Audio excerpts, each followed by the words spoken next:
Hi folks, welcome to my Bit Retro Journal. Today I'm going to be doing a mod on this old Alps drive. Now I've used this drive before on the QL, and one of the mods is actually going to help it work better because if you remember, I could only see it on FLP2 and not FLP1, and the reason for that is because this drive is an IBM drive and it has a drive select solder blob that I need to move. But that's actually not why I'm doing the mod. The reason I'm doing the mod is I finally bought an Amiga 600. And it comes without a floppy. So let me show you what I bought, and it's not here yet, but I got it on eBay and it should be coming at the end of May. So let's check it out.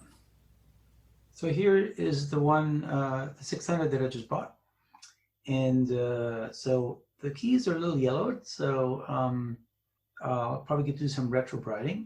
You have the side of the floppy, and you can see that there's no floppy in here, so that's the thing that's missing.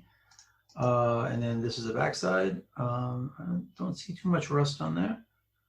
And it's the other side, so it's dirty, but I don't think this is too yellow. If you look at the badge, the keys are, but I don't think the rest of the unit is that bad. There's a little bit of a nick here, but it's not too bad. The underside needs a little bit of cleaning and a little TLC, so has the original rubber feet. And again, I don't really see there being maybe a little bit of rust on the connectors, but not too much. And then here's the board, and I'm going to zoom in on it in a second, but you can see that it has a shield missing. The one thing I'm actually curious about is, you know, the keyboard is metal, so at least this part of the unit is kind of shielded by the keyboard, so you really don't need that. You just need sort of the part that goes from here onward. So I might put some foil on here on the inside of the case just to add a little shielding, even though it's not necessary, as I've read. The QL has it. It actually has it painted on the inside of the US ones have it painted on the inside of the case as a silver paint, whereas the UK ones don't have it. So that's the difference with FCC versus not. And then it has ROM version 2.0, and I think we get, yeah, that's the other side again. And the only thing I saw here is I don't know if there's a nick here or not, but it looks in pretty good shape. I think all the tabs are there as well, but if I zoom in on this a bit, yeah, I couldn't tell if the tabs are there. It looks like that those are here. Might be broken off there, but got a decent ribbon cable, some rust here. I didn't talk about corrosion, so I don't know if it'll have, and the caps need to be replaced. That's something I'll have to do as well. But yeah, it looks, you can see it has a bottom shield on here, but it looks good. And I'm excited to finally have an Amiga, and I'll definitely clean it up. I don't know if I'll retro bright the case if it doesn't need it. It also doesn't come with the original screws, so I need to figure out what those are as well. But yeah, hoping that everything else looks like this has been taken out a lot because they look a little bent, but hopefully everything will work with regard to that. So there's the Molex for that. But yeah, I hope that everything works. Kind of looking through the board, it looks decent enough. I didn't see anything major in terms of corrosion, but it's hard to see that at that resolution. I just see this as an issue, but I'm not going to use the RF modulator since it's from the UK. But yeah, so the big ticket item here is it's missing that. There's the mount point, and there is a 3D printed replacement for it, so it should work fine. So I'm not worried about that. I guess, I don't know if there's a mount point for the top here. So if there is, let me know in the comments. Hopefully there's a print for that as well. The drive I have doesn't have anything here where it would jam in. I mean, it looks like there should be something that slots in, but maybe this is good enough and it just kind of sits there and the case kind of cracks down. But there are these holes there, so I don't know what those are for. Are they for, I guess they could be screw holes for it, so you can screw it in from the bottom. Oh, maybe that's how you do it. Okay. In any case, excited to get it, and I should have it in sometime in June, and so I'll start my first, I think, like I said, the first thing I'll do is I'll take the keys off and retro bright them because they are yellow. They're definitely yellow, but the case here I don't think is so bad. Okay, and before returning to the job at hand of converting the Alps to an Amiga drive, I wanted to quickly just show you this page that I found. that gives you the instructions. So here it has the 6 steps. I'm gonna do the first 5. So use the soldering braid to remove the solder from the DS1 pad and bridge DS0. Okay, because drive select 0. And again, this is going to work for the QL as well because that's what it wants. You cut trace leading from pin 2 of the socket to chip. I think I'm going to just figure out which chip leg it is and undo that because I don't like cutting trace. So I want to make this reversible. Cut trace leading from pin 34 to socket chip 5. Solder wire from pin 34 to the socket marked RD, which is disk ready. Solder a wire from pin 2 to pin 5. And then solder a wire from a pad marked HD to a pad at the top left, which happens to be convenient ground. I think I'm going to bypass that, so this allows you to avoid having to put tape over HD holes to treat them as double density. This picture I don't think actually works, but I mean it doesn't. I tried it. But if you do that, you can kind of see this is the board that I hopefully that I have, and it looks like pin 2, pin 34. It's got to be the RD. Pin 5. Yep. So that's the change. Hopefully that I'm going to make. See if I can get it to work. All right. So let's go. Do some soldering. So yeah, it doesn't have a floppy, and it turns out that you can convert an Alps floppy, which is what this is, to an Amiga one with a few modifications. What I actually want to do is have it work for both the QL and the Amiga, even though this is going to be mounted in the Amiga. In fact, you can see that there's 2 screw places, and there's a 3D thing you can print, which will basically, I think it mounts on the Amiga something like this, and there's the mount bracket bolts onto here and then onto the board, and I think this comes out. But yeah, let's take a look first inside. So it has this cover which actually just comes up, pops off, so we can pop it off on this side first, I think is easier. And use your old fingernails, which can hurt a little bit. There we go. And I think now you can just kind of, oh, maybe not. Thought you could just sort of, oh, I see it's on here too. So you got to actually put the old fingernails in jeopardy. I don't have fingernails. Ooh, that hurts. I think that's going to do it. Come on. Oh, it's not. It's on this one now. That's why.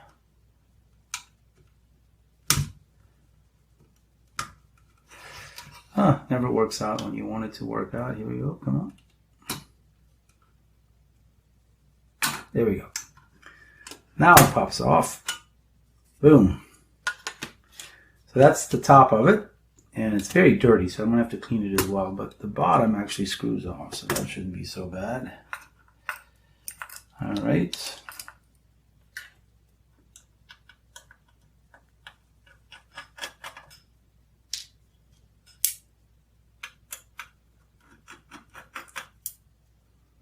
There we go.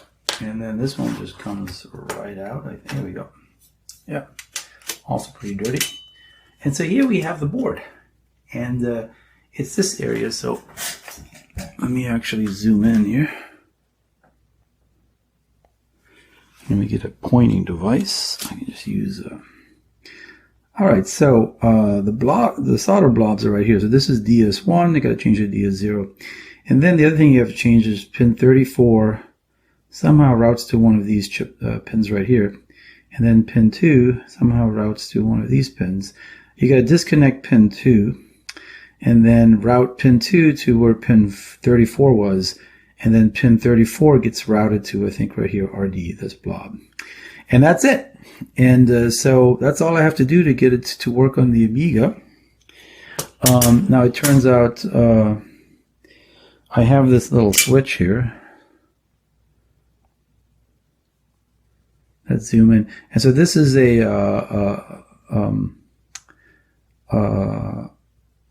yeah, it has 6 different connectors, so you can have 2 different things switching between 2 different A and B X and Y. And so that's exactly what I want. So one of the middle ones is going to go to pin 34, one's going to go to pin 2, and this is going to be the normal configuration, this is going to be the Amiga configuration. And the other nice thing is, if I look at this, there's actually a place that I can put it, which is, I guess I'm going to have to, wow, it's having a hard time, there it goes. So there's actually a place right back here that has a nice spot right there. And so this can actually go in here like that. So I'll have a switch. What I think I'll have to do is, so I look at the case, there's a shield that goes over this, but I think I'm going to just bend that inwards and that should take care of it. So I don't have to do any permanent, I can always unmod it if I get a real Amiga drive someday, but this one should work. So yeah, so that's what I'm going to do with regard to the circuit board. So I'm not going to do that on camera because it's just not very good. So the first thing you have to do, actually maybe I can do this part on camera. See if I can unzoom. There we go. And then what I want to do is maybe like that. And then see if I can't zoom in.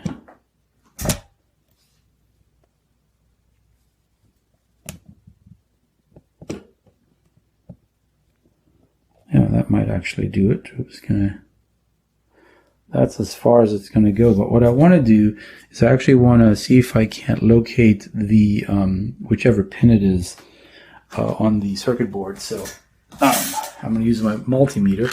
I can't get that in the camera, but if you've seen this one before, you know that it doesn't make a beep. It just uses the needle. But if I see the needle in ohm closing, I know that I have a connection. So let's go back here. All right. Maybe I can have this sitting here. Yeah, that might work. Okay. So I want to find which pin it is. And I know that for pin 34, it's going to be one of these, right? So I think it's that one, yeah. So it's the 5th pin, which is actually what they've said on some of the directions. So I've got to be careful that I actually hit the right pin. So it's not that, it's not that, it's that one right there. 1, 2, 3, 4, 5. There you go. It's not the 4th. It's not the 6th. It's the 5th, and that's the one I have to bring up. And then on this side, it's going to be not the 1st. I think it's the 2nd, not 3rd, 4th. It's the 4th one. Okay. 1, 2, 3. Oops. That's 3. That's 4. Yeah. So 5 and 4 are the ones that I have to lift up. Not going to be too hard to do. And but yeah, so let me come back. All right, we're back. So let me show you what I did. All right, let me just zoom in. This was actually not as much fun as one might think. But so I ended up, so there's the white wire goes to pin 5. The orange goes to pin 4, the black to pin 1 on the connector, the brown to pin 34, on pin 2 on the connector for the black, and the 34 on pin 34 on the connector in brown, and then the yellow is RD. And then in the back, I hot snotted a connector, and so you can see that the white, which is pin 5, is on the other end of this side and the front end of this, because it serves two purposes, but the other 5 cables. So if you switch up, you basically have the Amiga. If you switch down, you have the original, well, Sugar. Well, it's the original, but with the drive select 0, which will work on the QL. And there's hot snot right there, glue gun stuff. That'll hold it in place, which is pretty good. So the I also had to bend the case a little bit, which is this thing right here. You can see that that part right here was in the way, so I bent it in. I can always unbent it. So everything I've done is sort of undoable. Okay, so to put it back together, I basically, and I should still clean it, but I'm not going to do that today. Certainly, I also check to make sure that with the hot glue, this mechanism is, it needs to get vacuumed actually. It's got that cigarette smell, and I need to oil that, but I don't have the right oil for that now, so I'm going to wait. I can't test it until I get my Amiga anyway. Now, I actually don't have the ribbon cable for the disk. I took that to the office, so I can't test it on the QL either, but I'll do that offline, and I'll put it in the notes just to say that it'll, because I can test whether it'll work on the QL or not. Then I'll know, but I just don't have the ribbon cable, so I gotta get that tomorrow, and I can test the QL. But I don't think I'll record again on it. So, but I need to get some grease to grease this up, and I don't have any at the moment. So I'll open it. It's easy to open up again. You literally just actually for this one you just pull this cover off. It doesn't even screw on. So let me put it back together so that at least the back here is pretty clean, but I'll have to clean the other parts. Okay, so this is the yep, goes on like this, and I also did a cable tied all the cables so they're nice and neat. And let's put it back together, and then I will again I put in the notes once I get a chance to test it. It actually goes on. How's it go on? It goes on like that. There we go. Yeah. There we go. And then I can screw it back on. But I did do a continuity tests, and the switch seemed to give me the right combination. So I was a little tricky, and the soldering wasn't the most fun. I just don't have the right soldering iron for these things. I just want to make sure that I have the right focus. But ended up getting it done, and I'm excited to use this drive on my Amiga, and the fact that it'll be, multi. So just to, I don't remember, so I don't forget. So the top one is orange, is yellow, which is, so, right, so this is Amiga, and then this is QL. All right, I can remember that. So, in other words, up is Amiga, and down is QL, right? So I'll leave it on Amiga right now. Yeah, and also I checked to make sure that this mechanism here wasn't hitting the new cable that I have. So it's tight, but it certainly is free flowing. All right, and then this will go on nicely and is not going to bug that. So it just is going to snap in. Yeah, like that. There we go. And you can see that that has that switch nicely, so that. Again, it's on top is Amiga QL, Amiga QL. So I'll probably put an A and a Q here, or write Amiga QL so I don't forget. Yeah, and so it won't work on an IBM because you can see that the blob is now on. And I have a little bit of wire in the way here, but I want to be careful not to do anything with it. But the blob, that's pretty tight. The blob is on DS0 instead of DS1. So, yeah. So that is going to cause it to work on both the QL and the Amiga. And of course I will take the cover off too, but I think I'm going to leave it at that. So unfortunately I can't test it. But it's completely undoable as well, especially if I just fix the solder blob. I can just keep the switch to the bottom, which will be PC. But so this will be a versatile drive to use and on my Amiga when I get it, which should be at the end of May. So, but I thought I'd do a little bit of hardware project, which was kind of fun. But Yeah, definitely small soldering, and my soldering iron is a little bit too big for that. In any case, so I'm going to chalk this up under Amiga again, celebrating the Amiga in May, even though I still haven't actually had a physical one. My last video, which is next week, will actually involve a physical Amiga, as I work with my friend Dave from Dr. Dave's Diversion, and he's going to use his Amiga. I'm going to use my QL, and I'm also going to emulate a Mac to look at file caching. But so there will be an actual real Amiga in my Amiga videos, but just not today. This is as close as I'm going to get, but still excited that I finally have my Amiga 600, and this will be the drive for it. So thanks for watching today, and I'll see you soon.